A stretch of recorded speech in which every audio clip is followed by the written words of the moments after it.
Hey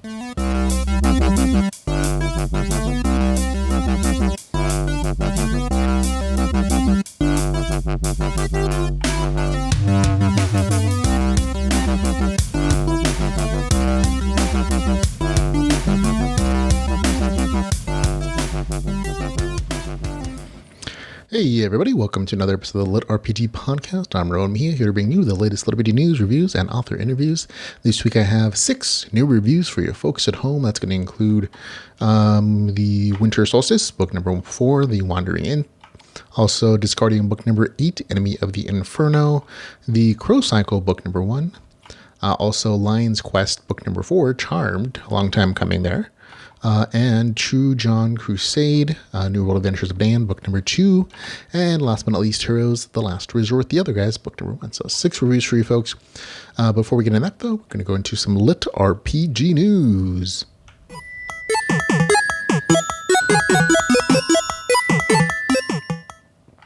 And in LitRPG news, we're going to start off with a wonderful press release from Mountain Dell Press, who is one of the major LitRPG indie publishers in our genre. They've announced that they're going to DragonCon, which is not a surprise. They usually have a booth out in America's March, selling merch, selling books, selling t-shirts. But in addition to that, this year they're also going to having a side event at a local cocktail bar between the hours of 2 and 5 on September the 3rd, where you can do a meet and greet with some of their major authors for their company. And that includes David Pietri, Christian J. Gilliard, Xander Boyce, Dakota Grant, Jay Boyce, Ryan DeBruyne, and Christopher Johns, and Carl Stubblefield. So this will be your chance to meet some of your favorite LitRPG authors from the Mountain Dew company. So there you go. We'll have a link in the show notes for the address of that particular location. And of course, just says and a date and a time for you at DragonCon. So definitely go check it out.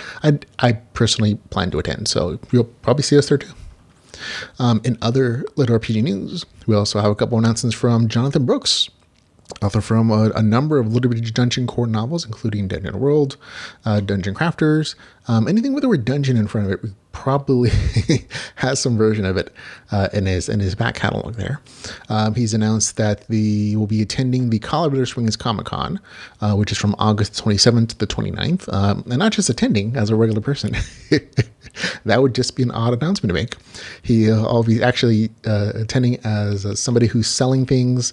He'll have a table where he'll be selling signed paperbacks, some canvas prints of some of his cover art, which is all very pretty. And so he'll be there. So that's actually coming up a little bit sooner than DragonCon, but you'll get the chance to meet your favorite Dungeon Core author, Jonathan Brooks, if he is so. So there you go. He actually doesn't have any more information than that. I did ask him if there's a booth number or a table number, or like a building or something. He's like, nope, sorry. I'll let you know when I get more information. So hopefully he'll get it to us before the actual convention. He also announced this week that he's been working with a game development company to create a game based on his dungeon crafting series. And a lot of people have already thought, like, oh, dungeon core novels really do lend themselves to video games. Like, there were a couple out there already, like dungeon creation stories. And this is going to be another one, apparently. It's going to be called, I forget what it's called, The Crafter's Defense. So there we go. It's in the big picture I'm looking at. You think I'd see it. But it's supposed to be a dungeon defense type game that uses some tower defense mechanics and adds action elements. It'll be available on Steam out in September. You can actually wishlist it now if you want to go remind yourself or that it's going to come out then. But I think it's a great idea. We have another author in the genre, another Dungeon Core novelist author, Jeffrey Falcon Logue, who also is working on a video game. He's actually funding it and personally just himself, and working as a side scroller for his Slime Dungeon Chronicles series. So you get to play as the slime itself on his game. I'm not sure when that one's coming out, so you're probably going to be playing this one first though. So definitely go check them both out.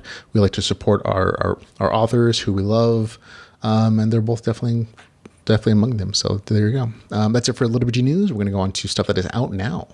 The stuff that's come out recently since the last podcast. That includes War Core, book number 1, by Dean Henniger. You've actually probably seen some of his other stuff. He's done a Roman LitRPG story. It's in one set in the sea. So there's plenty of stuff that he's written that people have enjoyed. Also out now is the second book in the Alpha Physics series, which I personally enjoyed. Also out is the latest book in the Eden's Gate series, The Scourge, book number 7, according to the cover art. It's been such a long time. It looks like it's been a while since that's come out, or a little book before they came out. Also out is VR Hero, book number 3, a short story from Tao Wang's in the System Apocalypse series called The Blue Screens of Death. The third book in the System of the Apocalypse series, Dungeon System. So the fun there. Also the third book in the Salvo series. The fourth book in the Bushido Online series, which is popular among some folks. Also out is a anthology series called for the Rogue Dungeon series called Expansion Pack. I'm always a fan of like short stories. Haven't had a chance to read these yet, but still, I'm one of the few people who like sometimes that actually likes short stories and anthologies. But if you're among those people who do, I mean, definitely go check these out. I mean, they're fun little nuggets of stories. Also out is the 7th book in the Rogue Merchant series, the 8th book in the Disgardium series, which we're actually going to be reviewing on the show today. Also the second, I think this is the second book in the Dungeon Heart series called Halls of Stone. It doesn't actually stay in the cover art. The second book in the Defiance of the Fall series, First Defender. The third book in the Alpha LitRPG series, Alpha Transcendent. The second book in the Shattered Kingdom series, Time of the Titans. The second book of the Magnus Online series, the Magnus book rather, Executor Rising. The fourth book in the Tower of Damnation series. This one actually I haven't seen anybody talking about. Very popular tower climbing series. Just letting you know, the fourth book is out, so go pick it up. A new series from Portal Books called Golem Dungeon, Orb Keeper. Also the sixth book in the Silver Fox and the Western Hero series, and a new story in the System Apocalypse universe. It is not actually it's a co-writing opportunity from Tao Wang and Craig Hamilton, but it's not, as far as I'm aware, it's not featuring the main characters from Tao's, a normal long System Apocalypse series. So this is kind of a side series set in the same universe. You might run into characters that you know or you don't, but it's supposed to be this independent series that started. Again, a lot of people have found it really popular. It has a lot of like positive reviews on the internet, on Amazon, I should say. So just go check it out. Third book in the Myriad of Stars series called Sage. Also, Drone Ensign, which is a first book from this author. Irreverent Jack book number 5 is out for you. Also, the Cursed Sword is E-Rank, the Prince of the Apocalypse series. So there you go. Christopher John's GameLit Urban Fantasy series called the High Table Hijinks series is out. The second book in that series is called Old Fashioned Huntsman. On the third, Tower and Rifts book is also out for you to enjoy, as is a new story from Tom Larcombe. Highly popular already. You might have already seen, you might have not. It already has like over 200 reviews, I believe. Enter System. This is the same author as the Light Online series, I think it's called, which is also another popular LitRPG series. So there you go. On the audiobooks that are out now for you to enjoy, that includes Tower Climbers book number 3, The Golden Shield. Also, the Defiance of the Fall book number 2, so you can get it as an ebook or as an audiobook. Also, Apocalypse Generic System of the Apocalypse book number 1. Also, Dragonheart's Halls of Stone as an ebook or audiobook, obviously. Dungeon Golem, same thing there. Ebook, audiobook out at the same time. Legends Online book number 7, Final Odyssey is out as an ebook. The Noob Immersion Online book number 1 is out as an audiobook. The third, I think this is the final book in the series of the Mecha LitRPG series, Overdrive, is out for you to enjoy. Isekai Magus. Somebody on the internet always corrects me if I say it incorrectly. I think I'm saying it right. But Isekai Magus book number 2 is out for you. The fourth book in the Seeds of Chaos series, Gods and Ash of Amber, is out. Guardian of the Dead and NPC's Path book number 4 is also out, as is the City of the Undead in the System book number 2 as an audiobook. The third book in the Tales of Northlet series by the amazing Carrie Summers is out as well. Winter's War, of course, narrated by Soundwave Theater. And the fifth book in the Abduction Cycle series is also out for you. And the wonderful writings of Jay Boyce, Lotus Lake, The Rise of the Mystic Mage, book number 1, is out for you. I love the ebook version of this. So definitely check out the audiobook. Also out is the Reroll Liberty Adventure New Realm Online, book number 1, out as an audiobook. So lots of stuff for you to enjoy. If you enjoy audiobook, LitRPG, definitely we're going to have this, all the links, all the show notes for these titles in our show notes. So there you go. On to upcoming LitRPG stuff. We have stuff ranging from a couple days from now to all the way to the end of October, I believe. It's here. I'll start reading off. You can feel free to skip ahead if you don't want to listen to this. But you can also just use this list to plan your reading schedule. That's going to include on August the 15th, System of Salvation, book number 1, Reincarnation Tales. Another short story from Tao Wong on August the 15th as well, called Questing for Titles. A new story from series is going to be Blessed Time, a Little Bit Adventure, on out August the 17th.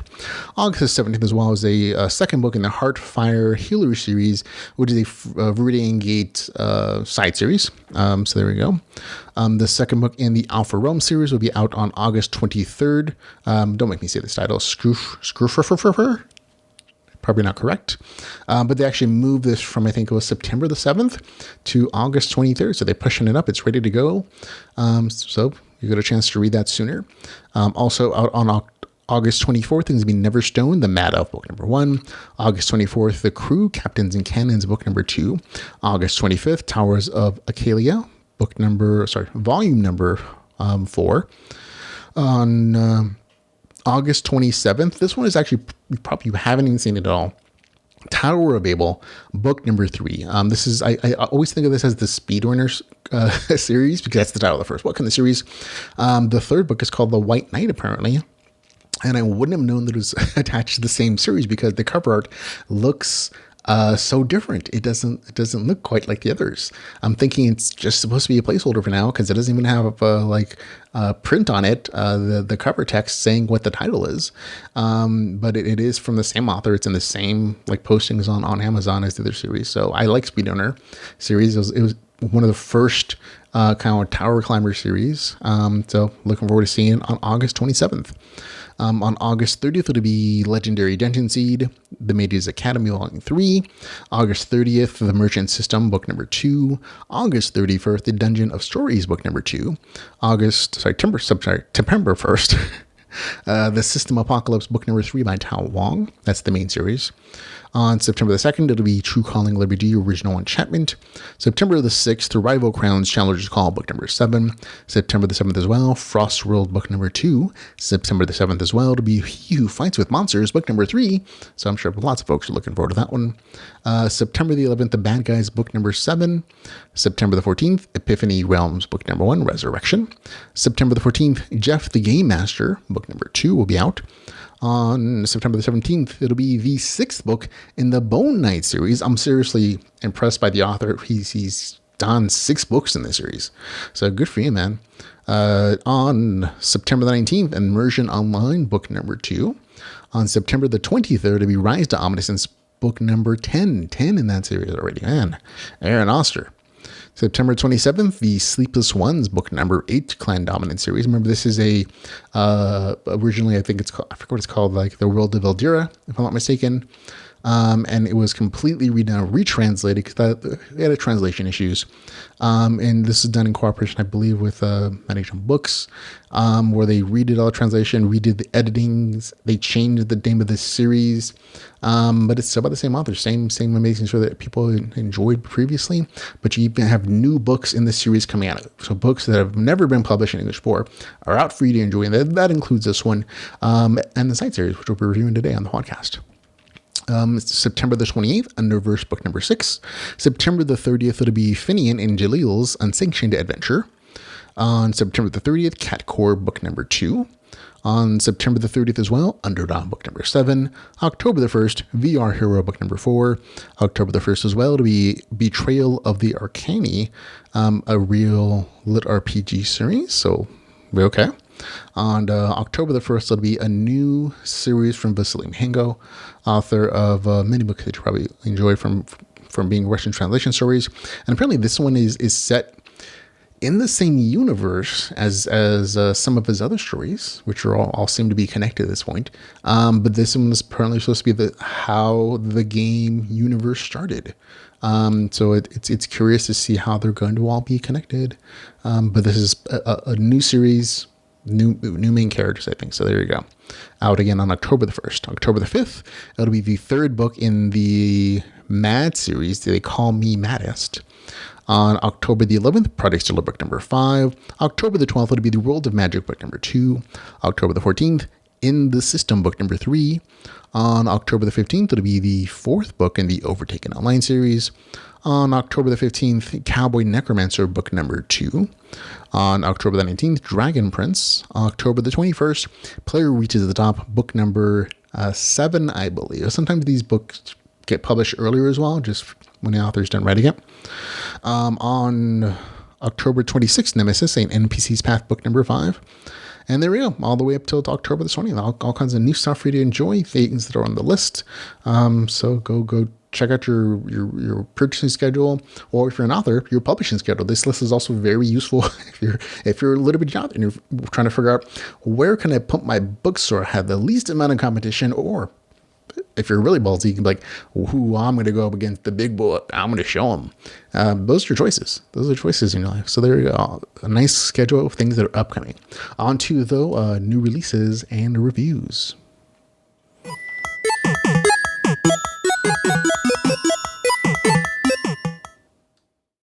Okay, first up this week is going to be the Winter Solstice, book number 4 in the Wandering Inn series, written by Pirate Abba.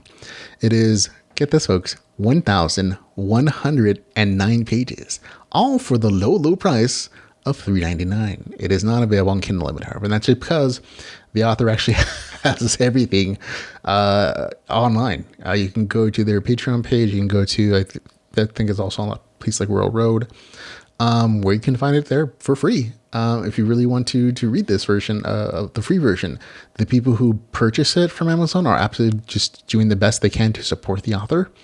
And I'm one of those people. I'm more than happy to pay $4 for over 1,000 pages of entertainment. And that equates to, I think, like 40 hours of audiobook enjoyment once the audiobook version is released. So definitely go support this author. Go buy the book, even if you already read it online for free and you liked it. Go purchase, because supporting authors encourages them to keep producing. So there you go. And from my tone of things I've already said, you could probably already guess my review. This is an entertaining story. I had a good time with it. It's probably not my favorite in the series, and that's just because I enjoy progression. I enjoy actually a plot moving forward, and that doesn't really happen a ton here. This is another one of those entries into the series where it feels like it's a smaller short stories where there is some progression in perspective with the Rags, the female goblin from the series, her kind of adventure and her story.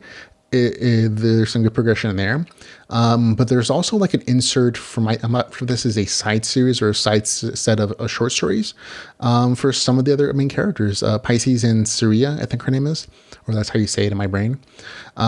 It's a kind of a backstory of them when they were in Ristrom Academy and the hijinks and adventures and things they did there that led up to like their relationship as it is revealed in the early portions of the series.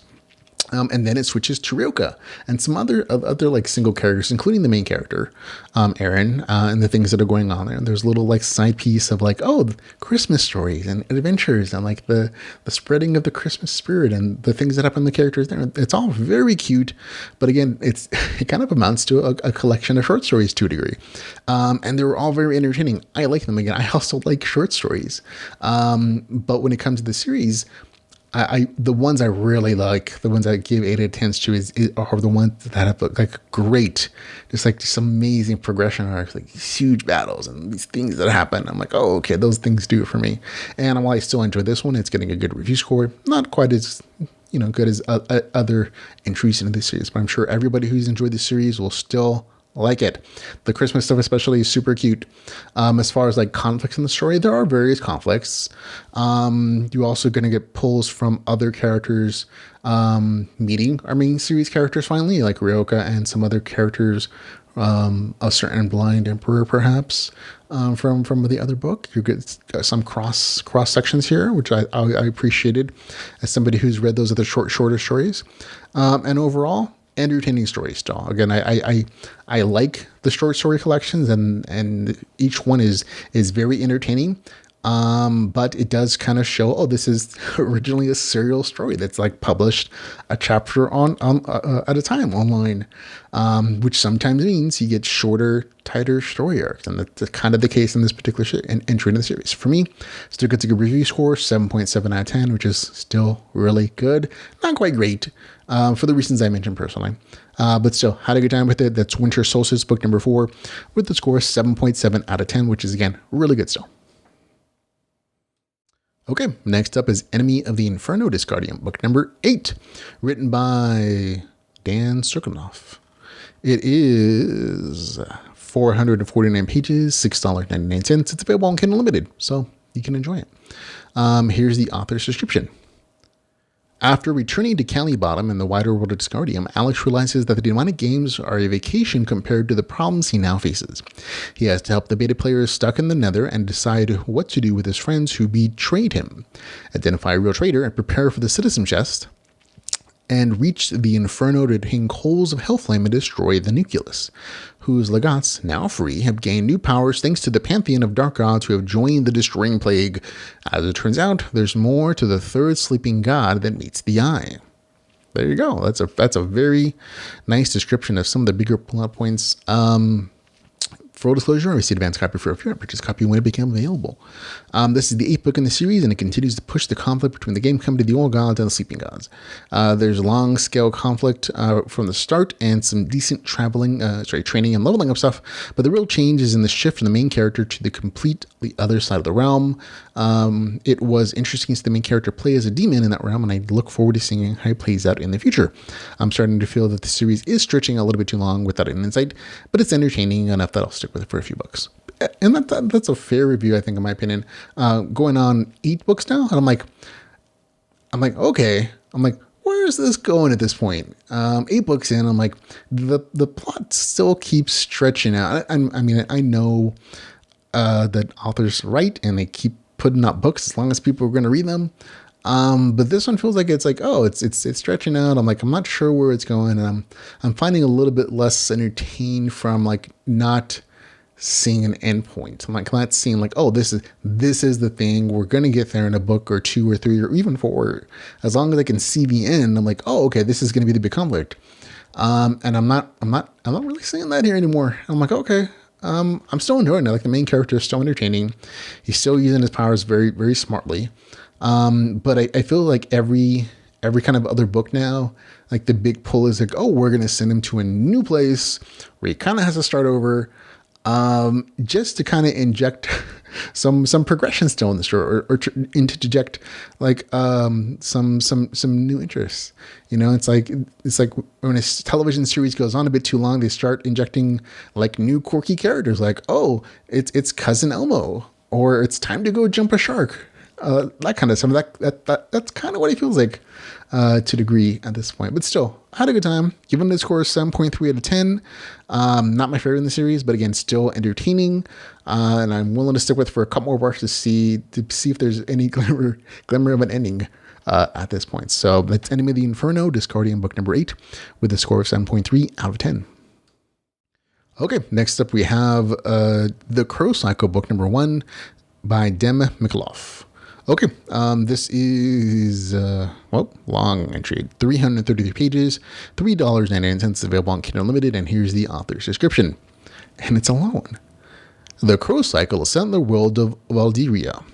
Its events echoing the story of Clan Dominant, the Sleepless Ones, a cult LitRPG series by the same author. Nonetheless, the Crow Cycle has a complete standalone plot. Each series is connected to the main storyline and shows certain characters from different points of view, revealing information about their past or explaining backgrounds of events already known to the reader from earlier series. The world of Waldiria treats its inhabitants differently. Some of them appearing out of nowhere suddenly receive unique achievements and quests. They become living legends and idols while basking in the limelight. And there are those who call Waldiria home. They do not play it, but rather live in its colorful, magical world. They do not get anything unique or legendary in return. Perhaps they are just unlucky, or maybe they don't need the hype, and they are content with their simple existence. Or could there be something special about a peaceful and well-planned life? Who knows? As the old saying, only time will tell. At the foot of the foreboding Grey Peak lies a desolate valley. These are the backwoods of the world of Waldiria. They offer nothing valuable to players who rarely visit as a result. Yet in this very place where the calm and good-natured dwarf named Crow is headed, straight after leaving the creche, he hopes to make a living there. This hero does not crave epic battles with monsters, quite the contrary. He wants to be a merchant and develop his blacksmithing skills while staying far away from fighting, long voyages, and clan squabbles. But as often happens, if you want peace, be ready for war. It feels like there are almost two novel descriptions there. Still, full disclosure, I received an advanced copy for review. I purchased a copy when it became available. As the description said multiple times, this is set in the world of Waldiria, formerly known as the Waldiria series. And again, you don't have to have read the Clan Dominant series, but there are some Easter eggs in there. If you have read it, you'll enjoy those things, or enjoy the references to like the time periods. Like, oh, this event happened here in the main series. But if you haven't read it, it doesn't really matter. It's just, oh, the main character continues on. And this can absolutely be read as a completely standalone story. I actually think it's a nice entry point into the universe if you've never read any of the other stuff. Like it very much is a beginner tale with the main character that is actually restarting his characters. So he has a bunch of knowledge about high-end stuff, efficient ways of leveling, and like little quirks about the system where he can kind of exploit a little bit. But he's restarting as a noob level 1 character, and he's starting in a new location that hasn't been fully developed by the player base yet. And I think that's kind of the thing that I enjoyed the most, that it was kind of a frontier setting, and the main character is using his high level knowledge to make an extra powerful character without, he's not cheating. He's just playing intelligently. He's focusing on tasks that people consider redundant and boring, and like creating reputation goals with the local guards at the outpost he's at, or gaining stats through exercise or repetitive actions, or like particular things like rolling stones up hills and like seeing him fall back down on you, and then coming back from a respawn point to do it again because he gains his stat point. And he's doing, and it's all very smart. So far, like, oh yeah, if I was playing a video game and I knew how to do that, I'd probably do that too. It's like it feels really smart. But it's also like, it's very incremental, and you feel the progression as it's happening. And I particularly liked it, especially considering the main character doesn't do a lot of fighting in the start of the story. He's doing other things because he knows he's a weak character. And so he's pushing the boundaries as much as he can, to kind of get that initial like big boost before he starts to try to level and grind and fight monsters and stuff.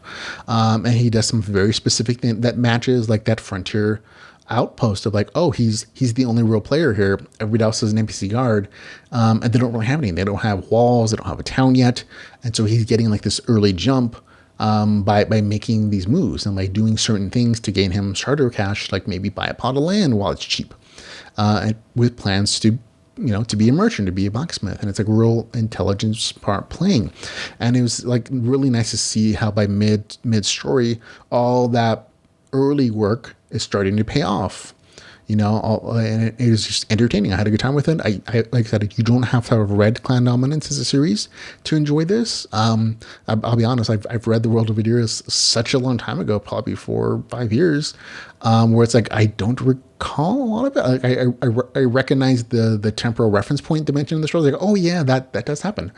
So I kind of had a location like, oh, then these other things should be happening before and after in the larger world, but it doesn't really impact the main character directly in like a way where it's like, oh, you have to have read this series to get it. No, that doesn't exist. You can read this as a standalone. and just enjoy like the crafting and the kind of frontier style of it as a VR MMO. And it very much feels like a VR MMO. And the author is well known as one of the most early writers of LitRPG in Russia. So he definitely he knows what he's doing, and it shows through. So entertaining story, had a good time with it. It's a little slice of life. Again, it has that kind of a frontier vibe to it, which I personally enjoyed. And again, you can read it all on its own. Get a score of 7.5 out of 10. That's the Crow Cycle book number 1 with a score of 7.5 out of 10. A very solid, good read. Okay, next up is Lying Quest, book number 4, Charmed, written by Michael Scott Earl. It is 700-ish pages. It doesn't actually show on the website it's available on. It is $9.90, which again, if you're looking at a per page count, fairly reasonable. It is not available on Amazon. It's actually not available on the Amazon platform at all. It's only available on the author's website, which we'll have a link in the show notes for you if you want to go purchase it. Here's the author's description. Leo Linux is the world's best gamer, but what if he isn't really playing a game? In the real world, the line between game and alternative reality becomes more blurred, and Leo seeks to answer from the web of conspiracies surrounding Zara. In Oliver's quest, Leo and his faithful friends must protect the newly crowned queen from necromancers across the sea. Leo knows he's outmasked, so he enlists the help of 2 deadly and very beautiful women, one who dances with swords and flirty words, and one who wields dark magic and aims to seduce him. There you go. And from the cover art, you can probably tell that there's some things that are different in this series and this entry. And I'll be honest, like I was, this one didn't work for me. And I was super looking forward to it. It's been 4 years since book 3 came out of the series. And the first 2 books in the series, I think, are among the best in the genre. I think it's one of the few series that has gotten a 9 out of 10 from us, which is not just good, it's not great, it is amazing. There are events that happen in those first 2 books. I was like, I can't believe they did that. You know, that kind of situation. And so perhaps this is partially my fault in that my expectations for the 4th book were probably too high. Part of that might be just, it's been such a long since I read the other books, and part of it may just been, you know, the author is in a different place when he's writing. But overall, it just didn't work for me. Again, part of it is just that it's been such a long time. 4 years is a very long time, and it may just be me in that I've lost my connection to some characters. Main character I remember very well. Other side characters I remember their events, but for some reason I just didn't feel as connected to them. I didn't feel like they were as fleshed out as they were in the other 3 books from my recollection. And so they just didn't connect with me as well when they popped up. Additionally, you know, 4 years later, a lot of stuff has happened to the author. He's written dozens of books in multiple different series, but he's in a very different place now than he was when he wrote the LitRPG series Lion Quest in the first place. He's back then, he was catering to a LitRPG audience on Amazon. Now, though, he's moved on. The author turned lemons into lemonade after he was banned from Amazon platform, and he does phenomenally well on his own platform. Like, he is not missing Amazon in any way, shape, or form. I'm telling you, like he does good business. His audience these days, however, are geared more towards fantasy harem crowd. And that change kind of shows in the writing here in this particular story. There's graphic sex now in the story. Doesn't exist, wasn't in the original versions of books 1, 2, and 3. I don't know if they're in other versions. I know the cover art changed so that there's sexy ladies on all of them. But there's graphic sex in book 4, and I mean super graphic. There are RPG elements. They show up regularly, so it's not like it's not literally still, but they don't feel like they mean as much as they did in the first 3 books. And additionally, the story feels like it's being advanced at a much rapider pace than it was in the first 2 books. I believe the series was planned to be like 12 books long.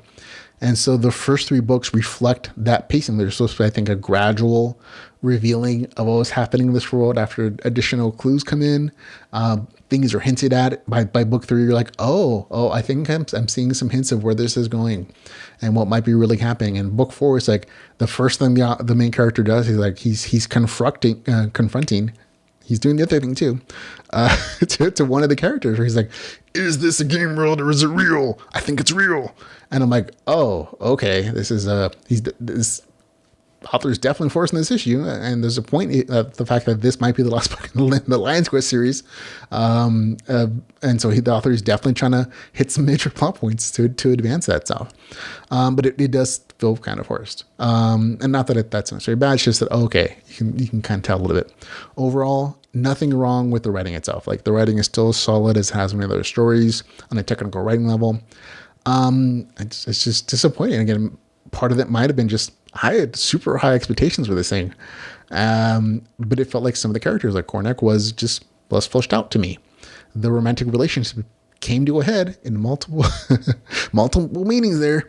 But it felt a little rushed, and it felt a little graphic for me. Other readers, I'm sure they really liked it. The action is there. It's still good. It's all right. But again, there's definitely a less of an RPG world vibe in this story. Like other entries in the series, there were actual elements of like, oh, this is definitely a game world. There are things happening here. It's like, oh, tournaments and puzzles and puzzling dungeon quests and stuff, right? Not so much here. And a part of that is definitely connecting with kind of the arc where the story is in. Is this a game world? Is it not a game world? Is it real? Is it just something else? So that kind of makes sense. But still, and the ending definitely does progress that plot line to a location where it's like, oh, you're revealing stuff now. Okay, sure. But even with that being the case, it just didn't save the story for me, unfortunately. And I'll note there are plenty of other people who have enjoyed this. They've noted in long. They might be new readers. They might be old readers. I don't know. Plenty of folks thought it was just perfectly okay. And that's valid. That's totally okay that, they like something that just didn't work for me. It's okay. Everybody has different opinions. And what it comes down to is the fact that I feel like, oh, this story isn't really written for me anymore. And that's okay. The author has a huge audience of folks who enjoys other stuff. And maybe he felt like, oh, I have to include those elements in this story series that didn't have them before so that they still enjoy it. And those are the folks that are paying bills, I got to say, for him anyway. So there you go. Don't go check it out for yourself if you're curious about it. It is $10 though. And I'm like, okay, I was happy to pay it. And I'm glad that the author, he's promised for little years to get this fourth book out, and he fulfilled it, and I give him the biggest kudos. And I'm hoping that the story is still a success, despite the fact that, I feel like I didn't quite enjoy it as much as I was hoping to. So for me, it gets a score 6 out of 10. It just didn't work for me. Lion's Quest, book number 4, Charmed, with a score 6 out of 10. Okay, next up is True John Crusade, a dark fantasy dark fantasy gamelet, The New World Adventures of Dan, book number 2. Okay, it's 154 pages, a bit shorter than the previous book. It's $3.99. It's available on Kindle Unlimited, and here's the author's description. One man, one bat, one apocalypse. When the end of the world arrives, people know they can always count on a hero, a John, and there's always a John. Be it a Shepherd, Sheridan, Lee, Constance, or Spartan. One true John to save the world, but until they can find him, they'll have to make do with Dan. As undead pour into the suburbs and more monsters flood the cities, will Dan and the Crusaders be able to stem the tide? There we go. I like book 1 of the series. I thought it was entertaining, lower end of the good scale for me, but still, main character is an idiot, but he was likable enough that I wanted him to survive the RPG apocalypse. Not quite the case this time. So unfortunately, book 2 strips away most of the stuff I liked about the book, not replacing with anything else, to be honest. The main character is still kind of goofball, but his interactions with the Crusaders felt like a complete waste of time, and I would have liked it better if he was still on his own. There wasn't really any sense of danger or tension in the story for me. And the main character kept taking orders from the Crusader. Why he does it, I don't know. But it's a thing, and it goes on for far too long. The main character keeps emphasizing that it's the Kingdom of Dan when he doesn't really need to, or he shouldn't have to, because he's the one who's supposed to be in control of it at the end of book 1. And it flows into an interesting ending, I suppose, in that things happen that are hinted in the novel description, but still, like, oh, okay, it's a story. Didn't like it as much as book 1. Doesn't really work for me, unfortunately. Again, a lot of the things that I enjoyed, the main character, like, literally just dying again and again and again to advance and to clear out the monsters in his territory, disappears. I think the main character dies once. and he's only supposed to have 2 lives. So I'm like, oh, okay, so we can't keep doing that. But again, that mechanic is just kind of lost because it is in book number 2. So a lot of the stuff just I liked about book 1 didn't come through book number 2. And even the author in his like prelude to the story is like, I had to really think hard about whether I was going to write this or not because time is money, and I had to weigh what was going to be the most beneficial for writing for me. And this one, I just happened to have an empty spot, so I knocked it out. So I'm like, okay, there you go, kind of shows. Gets a score of 6 out of 10. Again, not a bad review score. I'm sure other people are still going to enjoy it. I know there are other positive reviews, just didn't work for me for the reasons I stated. Again, not bad though, not even boring. Just, okay, the things I liked about book 1, kind of gone. That's True John Crusade, a dark fantasy GameLit story, with the score 6 out of 10, which is just doesn't work for me. You might like it though. Okay, on to next review. It's going to be Heroes of Last Resort, the other as book number 1, written by J.K. Galiotto and C.K. Nospe. Anyways, sorry. It's going to be 320 pages, $4.99. It's available on Kindle Unlimited, and here's the author's description. Jack Jensen is a middle-aged nobody who lives a lackluster life in an even more uninteresting town.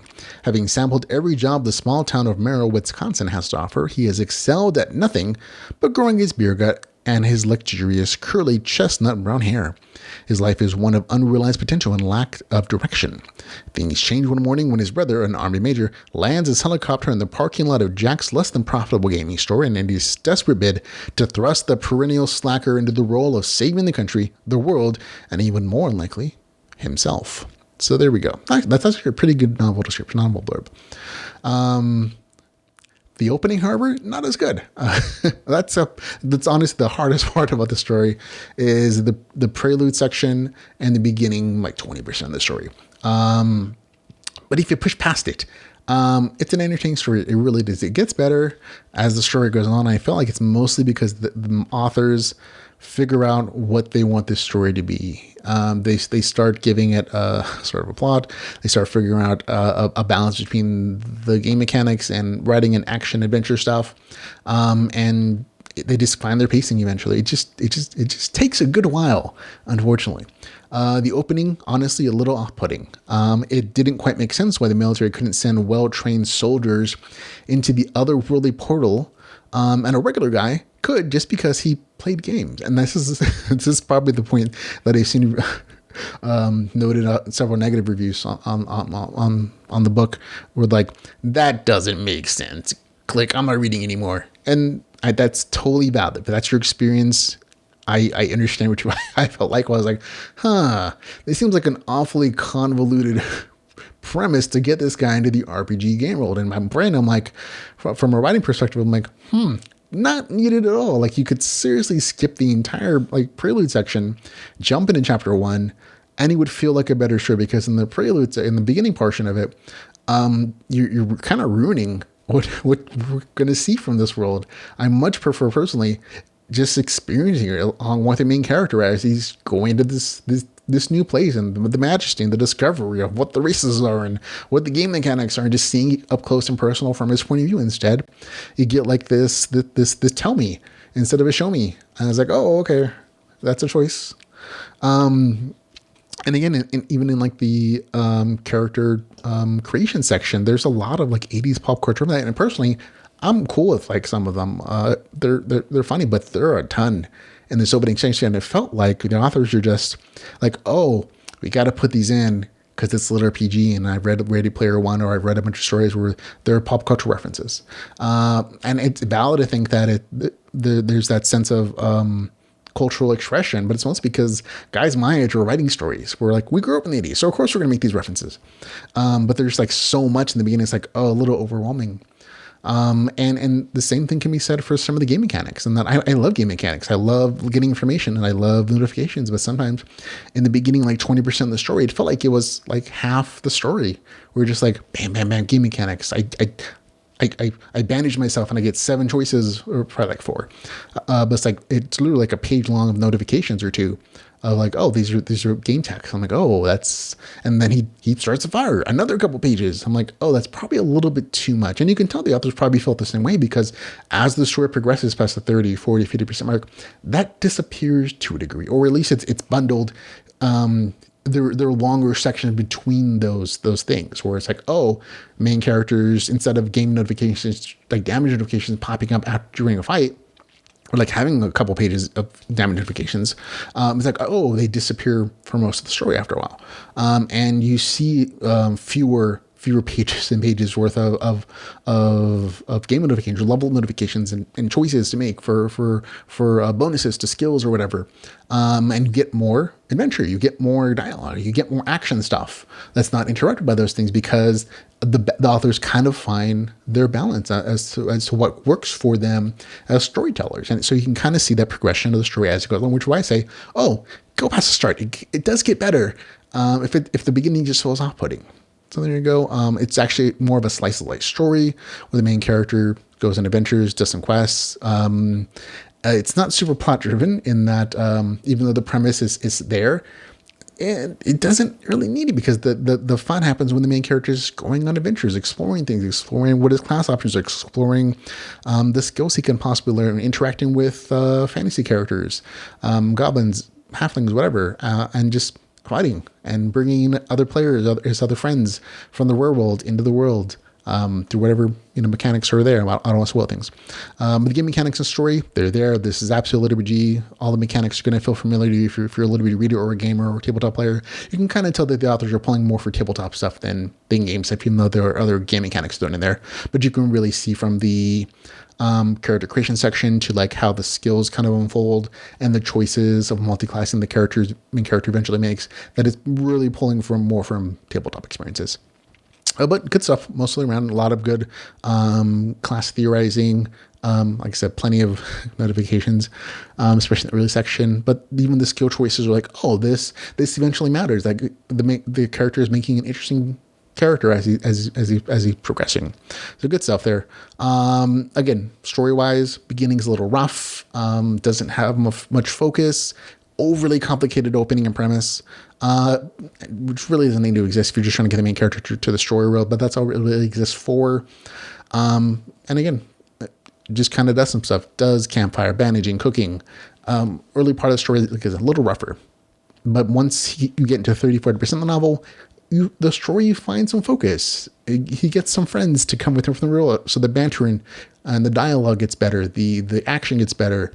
You get a little bit of a point of like, oh, this is their goal, and you can see them progressing on it story wise. And so the story just shows how the authors are progressing as storytellers as it goes on. So there you go. Overall, decent story. Again, it does take a while for the authors to find their footing, but it does happen as they lean more into the action adventures. So it gets a score of 7.3 out of 10 for me. Heroes of the Last Resort, the other guy's book, number 1, with a score of, again, 7.3 out of 10. And that is it, folks. Show is done. The reviews have been finished. Hallelujah. Thanks for listening. Thanks for watching so much. Remember, you can follow us on Facebook, Twitter, YouTube, Patreon, our website, and you can listen to the podcast on Spotify, even Audible. You can download directly onto your Audible app. I encourage you to do so. There are plenty of places you can find us and ways to support the podcast to help it keep it free and ad-free. You can find out all the ways to help the podcast at litrpgpodcast.com/support. If you've ever saved you $1, consider supporting us. It's helpful to keep the podcast going, because all this airtime and all this hardware space ain't free, but it's a labor of love, folks. So thanks a lot. So until we can hang out again, folks, remember to go read some LitRPG. Goodbye, everybody.